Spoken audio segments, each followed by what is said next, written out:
Vote శాతం పెరిగినందువల్ల మీరు ఉత్సాహంగా వచ్చి వ్యతిరేక ఓటు పడ్డది అన్నారు. అదే రకంగా ఎన్నో పథకాలు ఇచ్చారు వైసీపీ ప్రభుత్వం. ఆ పథకాలు అందుకున్న ఉత్సాహంగా వచ్చి ఏసారని ఎందుకు అనుకోకూడదు?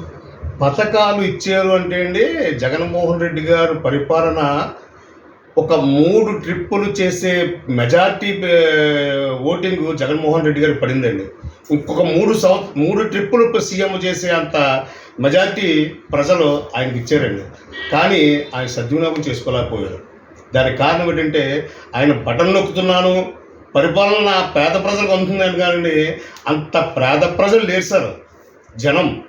జనానికి కావాల్సింది ఏంటి అనేది ఆయన ఆలోచించలేదండి. అది ఒకటి, పోలవరం వల్ల రైతులు నష్టపోయారు సార్. ఆ సచివాలయం కోల్చడం అది కూడా అండి ప్రజలకి ఇష్టపడలేదండి. తర్వాత ఇసుక మీద పడ్డారు సార్. ఇసుకది కూడా జీర్ణించుకోలేకపోయారు సార్. ఇవన్నీ ఎందుకండి, చివరి గొత్తులోకి ఆ ప్రత్యేక హోదా తెచ్చిన రోజునే నేను మళ్ళీ వస్తానని చెప్పేసి 25 సీట్లు మోడీ గారికి ఇస్తే ఎవరి కోసం ఇస్తారో అని అడిగారండి ఆయన.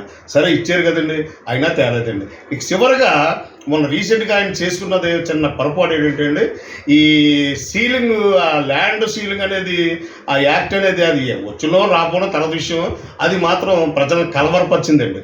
దానివల్ల కూడా మీకు ఓటు శాతం చాలా డౌన్ అయిందండి.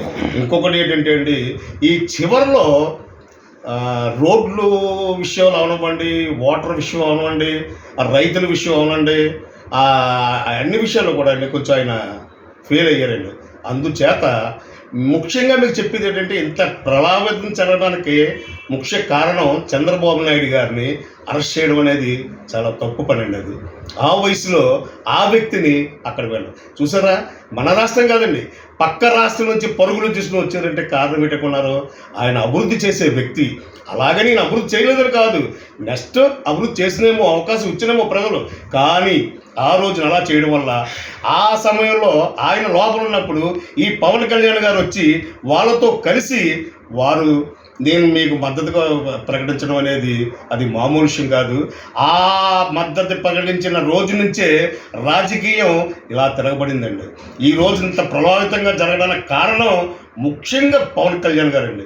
ఆ పవన్ కళ్యాణ్ ఆయన మీద ఉండే నమ్మకం ఆయన, ఎందుకంటే ముందు ఒక సీఎం కొడుకు కాదండి, ఒక ప్రజానాయకుడు కొడుకు కాదండి, ఆయన ఒక కానిస్టేబుల్ కొడుకు అండి. ఆయన ఆ కానిస్టేబుల్ కొడుకుగా ఉన్నప్పుడు ఏముంటుందండి, ఆయన కష్టపడ్డాడు, 2 సినిమాలు తీసుకున్నాడు, 200 కోట్లు సంపాదింస్తే అది 300 మందికి పంచిపెట్టాడండి ఆయన.